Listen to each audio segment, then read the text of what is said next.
Again, I'm Alan Reynolds. I'm the editor of Urban Faith, and I am welcoming today a special guest. We have the president of Intervarsity's Black Campus Ministries. This is Miss Shaylen Hardy.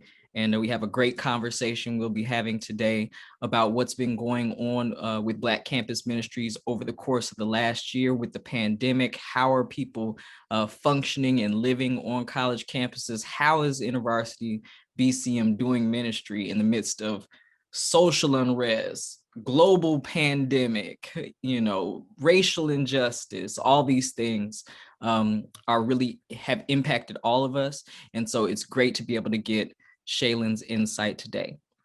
And so without further ado, I'll open up our first question.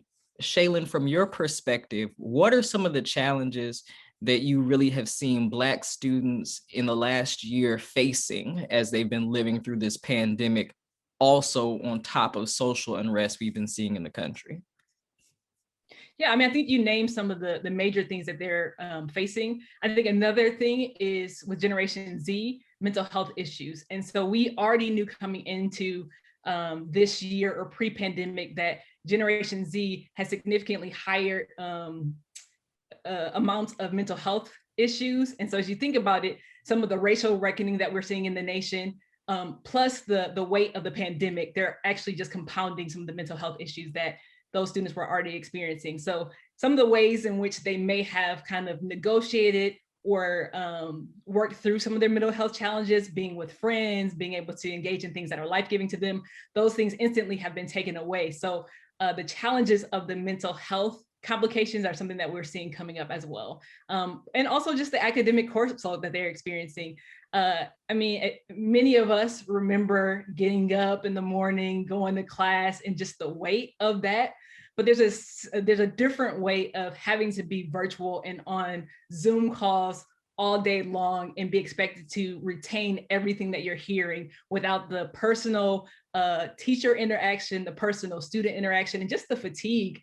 Many of us in working via Zoom for this last year, we're also experiencing fatigue, but we're not being tested week in and week out on what we have heard in those Zoom calls. So I think the mental health complications and the academic course load and fatigue that they're experiencing as well. It makes a lot of sense. And a follow-up question that I have for that is, how is it that these students are able to gather together in life-giving ways with organizations like Intervarsity, with one another? How, in the midst of being virtual, how are they finding community? Yeah, I think part of it is somewhat being creative. And so we recognize that one of our only ways of interacting is virtually. And so we know that we're, again, inviting them to come back into a virtual space after they've spent most of their day on it. But we think through developing community in a couple different ways. Like, yes, we still do our Bible study. Yes, we still have prayer meetings and things like that.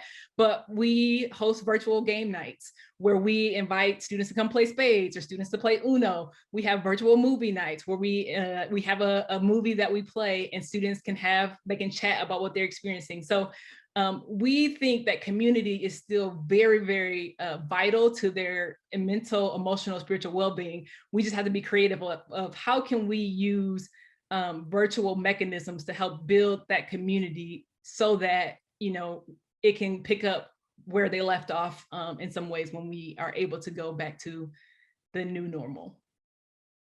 Yeah, that makes a lot of sense, creating that virtual space. I'm curious about, as we've seen now, we're reaching more vaccines. We know schools are starting to plan to go back in the fall. We've got some of that. Is there any more discussion of how it'll look like to get back together after pandemic? Or do you know some campuses that are already gathering in small groups or anything like that? Yeah, I think part of it is like, we don't know what to expect. I think that there are little by little, people are starting to be able to test it out and to be experienced it on campus. I do think that there may be a little bit of hesitancy on students' part to be able to just jump back into things. And I think also for Generation Z, while some of them are fatigued with online engagement, it's not as stark of a shift as it is maybe for millennials. So I think for millennial folks, we're like, okay, I can't wait to be in person with my friends. I can't wait to be in person and do all the things that I'm used to doing. I think for Generation Z, so much of their life has been online and social. They enjoy it. I think that they long for some in-person connection, but some of the outreach things that we've tried online, Generation C is like, it's easier to tell my friends about Jesus in a virtual context because they're just used to communication in that medium and that mechanism. So I think that there's a hunger and an appetite for it, but I think even in the fall, I'm anticipating our ministry will still be somewhat hybrid, where we'll have some in-person things, but some of the people who just feel more comfortable communicating through a screen will still have some virtual engagement options as well. Yeah, that makes a lot of sense. I think that hybrid is kind of the future of the world at this point, right? Like things are not going back to the way that they were. But you just mentioned something just about how people are using these hybrid mediums in order to engage, in order to strengthen themselves in their faith. What are some of the ways that you've seen students really be able to feed their faith or keep themselves encouraged, in being separate and being able to keep going, to keep themselves especially encouraged as believers? Sure. I think part of it is, so like we do small groups on different campuses and across the country. We have had like a national virtual conference for students to engage. I think one of the things that we're learning about Generation Z is probably because they have so much content available to them, like just showing them a video, just preaching them a sermon isn't enough. They're like, help me figure out what I'm supposed to do with what I just heard. And so we've actually been able to have a couple breakout sessions where, I have a conversation about what's happening in the world and what Jesus has to say about justice. And students are like, yeah, that was great. And then we have to follow up with, this is the next 2 steps that you take. And if you want to figure out how to be more active in engagement of what you see with what's happening in the world. So I think part of it is, yes, content. But if you think about it, this generation has more access to more content than anyone has ever had. And so I think what we're seeing is this generation is like, yeah, give me content. And when you give it to me, make sure it looks good, but also help me figure out what you want me to do with what I just heard. Wow, that's huge. The application part makes a big difference for them. It's something that I'm hearing there. Now, the other thing that, has been impacting us is not just the pandemic, but also this racial unrest. And I'm really curious, how is it that you've been hearing Black students talk about this, deal with this, with their faith, having to go through school at the same time? How has that racial unrest been impacting them in particular in these times? Yeah, I mean, I think that in some ways it's connected to some of the mental health issues of just I don't know that I can get out of bed. Like, it is hard for me to show up because all of the trauma that I'm experiencing. And so I think that it's compounded with that mental health tension. And then I have to show up and engage academically, but also I have to be social and be competent in my interaction with my classmates. So I think in some ways it's like they're having to pull it all together to be okay when they don't feel okay. So I think that that's definitely a tension that they're experiencing. I will say that we've tried to have conversations to help students think through what Jesus has to say about what is being experienced right now. And I think that I think a lot of people who would challenge the Christian faith or the Christian perspective, they would point to broader white evangelicalism of like, that is why Jesus cannot be trusted.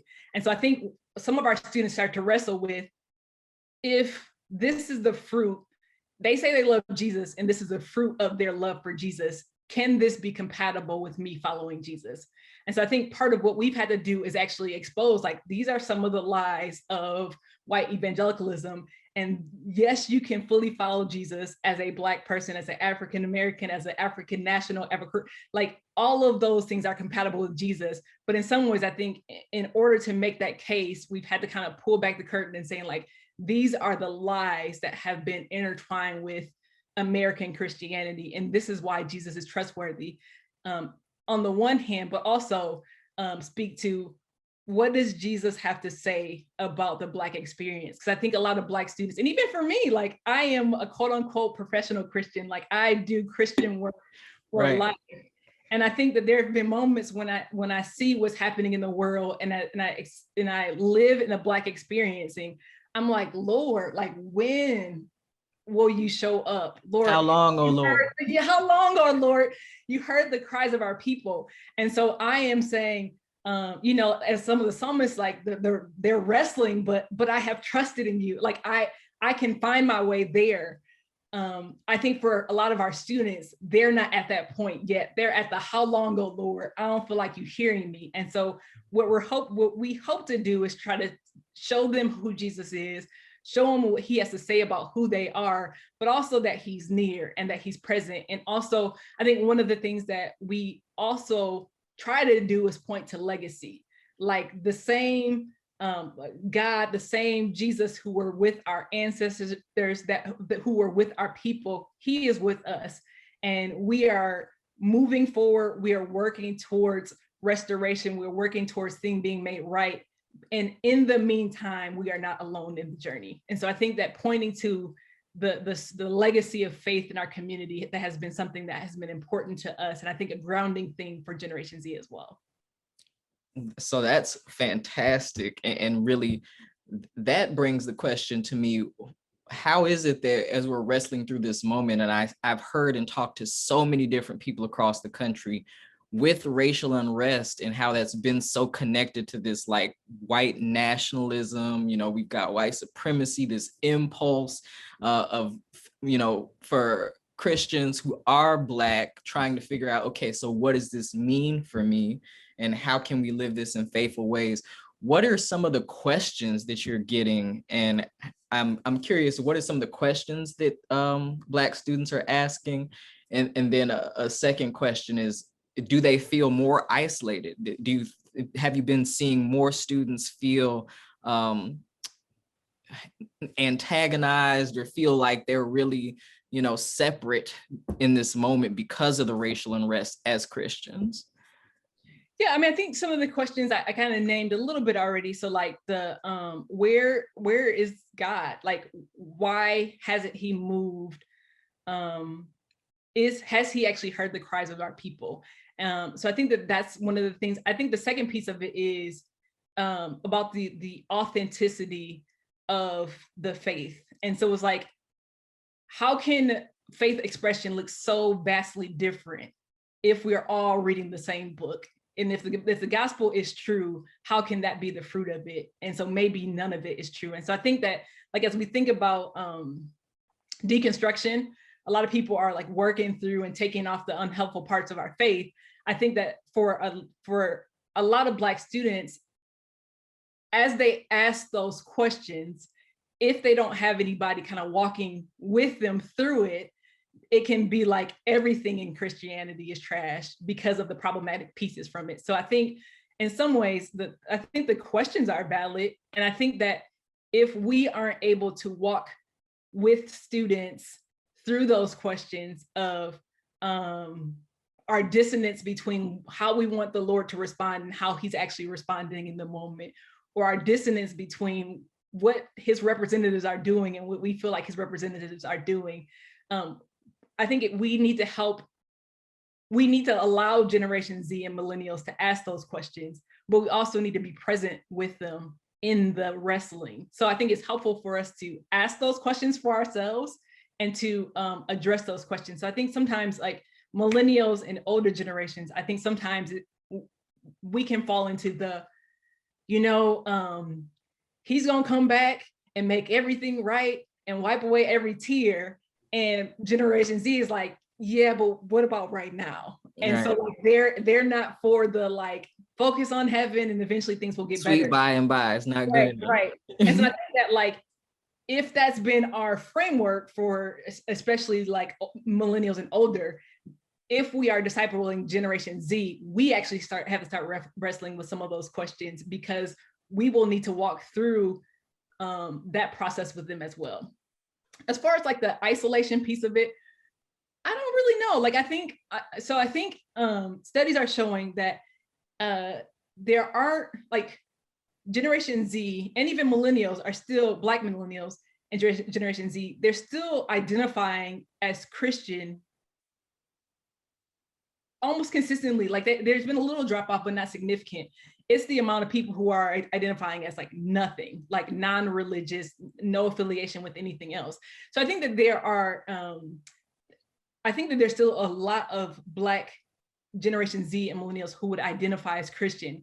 I think that it is somewhat of a changing definition of what would fall under the Christian umbrella. I think that generations past, millennials, Gen X, I think there would have been a more fine umbrella that we would have considered Christians to fall under. I think Generation Z, we still have still the same identification, but I feel like there's more opening and understanding of what it means to be a Christian in that age range. So I think that there's still I don't think it's moved to the point where there's an isolation or they feel like they don't fit in because they're Christian. I think that being Christian is still over a majority perspective in Generation Z, but I think how you define your Christianity is where some of the variance might lie. That makes a lot of sense. What are some of the ways that, I mean, you already talked about this presence and coming alongside that you all have been doing at InterVarsity. What are some of the other ways that you're coming alongside these students or ministering to them, or even the wider campuses? I know that you guys do work not just with students, but with folks who are supporting students on campuses. So what are some of the things you guys have been doing uniquely in the midst of all of this? Yeah, and I think connected to some of our spaces, so we've had conversation where we had a psychologist come in and talk about racial trauma and to share her insights. And then we had breakout rooms where students were able to kind of discuss what they were experiencing. And then from that point, we had prayer ministry rooms. So we're rooting it into spaces where students can actually share their story, can tell about what they have been experiencing, but connecting it to prayer ministry. And similarly, at our virtual student conference, we had, over 300 students. We had about 10 faculty join us. So we had the conversation, and then we invited people into prayer ministry rooms. And I think one of the things that was really surprising to me is like, I felt like we recruited really well for our prayer ministry rooms, but we were like continually have to call in reinforcements because the need and the hunger for prayer ministry was so strong. And so in a virtual space, we had like a Zoom room and there's like music playing, and basically it was like, hey, like wait here, journal, listen to music until a prayer minister is available. And it was like one point, like I was like recruiting people, and then I jumped on like 20 minutes after we started because they needed people.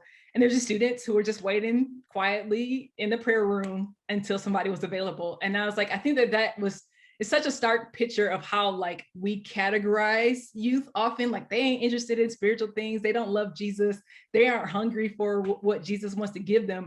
I'm like, these students just sat through an hour and a half, 2 hour amount of programming, and they are sitting in a Zoom call, listening to worship music because they want somebody to pray with them. And so I think just giving those opportunities for people to have encounters with the Lord. I think one of the things that we're learning about Generation Z is like they want access to experts. Like I think millennials, like we want to be the experts. Generation Z is like, just connect me with somebody who know what they're doing. And so I think, they have they pray, they seek the Lord, but I think that as they're dealing with complex issues and as they're trying to figure out like what's happening in their life, in their minds, experts are ministers, and like they will help me know how to encounter God. They will know how to help me wrestle through the spiritual thing that I'm encountering. So I think it's something that I don't know that we anticipated. We didn't actually know how it would work virtually, but offering like that prayer ministry space has been super significant for students. And then I think the second piece that I mentioned earlier is just opportunities for like helping them figure out how to actually how to apply the message to their lives. So that provides a really great segue for another question I have, especially for a lot of the folks in our audience. We're touching people and Christians and especially churches all over the place. And it sounds like there's a space for the church and opportunity to reach some of these students. What kind of roles or what what do you think that the church can offer to these students as they're dealing with things on campus and going through this time? Yeah, I think one of the things that, as I've been working on campuses and trying to identify like how do we actually care for Black college students, is thinking about like what are the support structures that exist on college campuses. So in HBCUs, there's much more of a present, already there community of people who can pour into you and can develop you. For students who end up on predominantly white institutions, that it looks quite differently. There aren't often support structures. There aren't often Black professionals who can help pour into you in the same way you are used to in high school. And so it sticks out to me that Generation Z, they want to be developed. They want people who know what they're doing to say like, hey, do this next, don't do this. Like they are looking for that. But on PWI campuses, it is very hard to have access to that. And that's compounded. Most PWIs are surrounded by churches. Well, that's because churches had money. White churches had money, so they surround the campus. But on most campus contexts, Black churches are about 10 to 15 minutes away from most campuses. And then, so basically you're saying for a Black college student to be connected to community or to be connected to older people who could pour into them, who could pray for them, who could care for them, they have to find a way to get there. And so I think that my question would be, are there ways that Black church communities can be intentional about supporting Black students on college campuses? And so now that's a little bit complicated in COVID because we just don't know how accessible campuses will be. Right. But as they are open, I think, so I do campus ministry. We have a chapter here. I live in Lansing, Michigan. We have a chapter here at Michigan State University. But my church has been thinking through like, how do we care more for Black college students? And so I was like, okay, cool. I gave them like, I would do this, I would do this. And so we actually started partnering with a student organization. We would go to their meeting every so often. We bring a whole bunch of food, wings, pizza. We would let them do their meeting. And at the end of it, we might do an icebreaker and say, hey, anybody need some prayer? And so we'd have people prayer requests, boom, boom, boom, we'll pray. And then we ended up having a college day later on in the semester. And we had never had so many college students there. I want to say it's probably over 100 college students from campus just came over to the event. And part of it was because they saw us being active on campus. They saw us caring about them. We didn't do a full church service. That's something we could consider down the road. But basically we were saying like, we just want to know what y'all going through. We want to support you. Like, how can we be present? And then we also invited them to some of the things that we were doing in the community. And so I think there's some ways in which churches might think that they have to have a robust strategy for recruiting, for building a whole separate ministry. I don't think that you need to do all that. I think part of it is, are there 2 or 3 students that somebody in your congregation has trust with? And if the answer is yes, ask them, no, for Generation Z, tell them how you want to support them. Hey, I know that y'all have meetings on campus. Would it be okay if our church sponsors dinner for you at 1 meeting per month? And we just love to meet them and see if there's a way for us to pray for them. And then figure out if there are ways that you can invite them to partner with you in something that you're doing in the community, or just invite them to church. So I think that we don't have to have a whole robust strategy. It can really start off with relationship. Wow, I love that relationship piece and just allowing us to again build relationship as churches with students and be able to support them where they are. And I think that this about Gen Z wanting more of that advisement than asking the questions or knowing exactly what it is that they want. That's new and really insightful. So my last question is just, with all of that's going on, what do you think some of the needs that you're seeing on college campuses in general, with professors, with students, of course, with the support that's needed? What are what are some of the needs, and do you have any solutions you guys have already seen are helpful? I heard you name prayer and being with, but is there anything else that you're doing or thinking about that you're like, hey, this is a way we can really help make an impact? Or there are other people who may be around campuses, have students in their families, you know, can continue to make an impact with Gen Z and with everybody on campus? Yeah, I mean, I think so. We have a ministry in Intervarsity that's targeted towards Black graduate students and Black faculty. It's called Black Scholars and Professional, and they recently just had a prayer call with Black faculty across the country, and I want to say there was like 45 faculty who jumped on. And so I think that part of that was for encouragement, for testimony, to share where they're at, and to pray together. And so I think that as we think about faculty, they are carrying tremendous weights. The leadership that they already have on campus, but often for Black faculty, they have the unwritten in their job descriptions job of caring for Black students, of speaking for diversity issues. And so they're carrying tremendous weights. And so one of the things that we try to do is to see, like, how can we care for the spiritual life and health of faculty? Because as we think about wanting to see transformation in students, wanting to see transformation of campus, students are there for 4 to 5 years, but faculty actually has significant influence on those students. And so, like, if we can care for the spiritual life of faculty, they have access into their lives in ways that we don't. And so trying to think through, like, what does it look like to see what faculty need and to be present to their needs, but also for prayer, for fellowship, for those kind of things that they experience. On the student side of things, I think some of the things that we talked about already of, I think the work that we do on campus, many campuses, we have staff. And so I think the discipleship, the student engagement, the care that students receive on campus, we have a point person on those campuses that can provide that. But also we've been trying to kind of brainstorm of how can we do this work even if we don't have a staff available. So the reality is the amount of Black students who are on college campuses across the US, we don't now, and we will never have enough campus staff to reach them. And so, like, how can we actually help empower students to reach other students?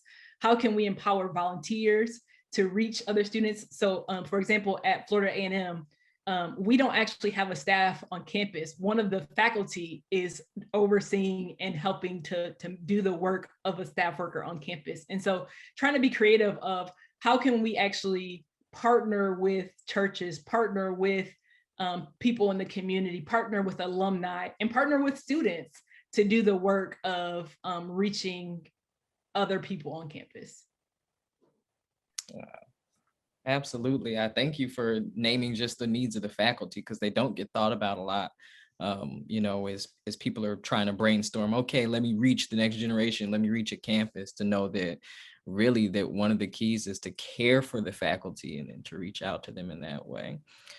So with that being said, is there anything else that you'd like to say? I'm at the, you know, I've taken in a lot of this. I think it's helpful for me thinking about Gen Z and thinking about so many of our readers are on campuses right now, and to know that their InterVarsity staff and Black campus ministries out there doing this work is just really encouraging. Is there anything else you wanted to just say? So I would say that being in college is a really, really important time, and you're figuring out who you are and what you believe, and also what you're going to be about. So I think a lot of the decisions that you make in college shape who you are for the next 40 to 50 years. And so I think that one of the difficult parts about college is that those decisions are made the most distant you've ever been from your spiritual community and your regular community. So I think that, like, I want to encourage college students to look for people who can support you on the journey, because it's significant. Like, these are important decisions. And so, you know, asking your parents, asking your pastors who they know in the school that in the town that you go to, If they don't know anyone, reaching out to different networks to try to figure out like who are people in your community who will support you. And I would think through, like, I think about my local church community when I moved into town. They were just so extremely helpful. People wanting to pour into you, people wanting to know what you're studying and what you're passionate about. And so I think that, like, for Generation Z, particularly, like the idea of taking the risk and going to somebody's church or going to a place you don't know, and having to socially interact with them in person, it might seem very, very risky. But I think that the benefit will far outweigh the risk. I think that in going to places where there are people and you can have kind of intergenerational fellowship, I think you will get much more than you are giving, and it will be worth much more than you risk. And so I would say, ask your spiritual community where you are if there's any connections to where you're going, and then find those out. And if they don't fit for you, I promise you there's someone in the community that can help you develop into who the Lord is calling you to be. Well, thank you so much, Shaylen, for this interview.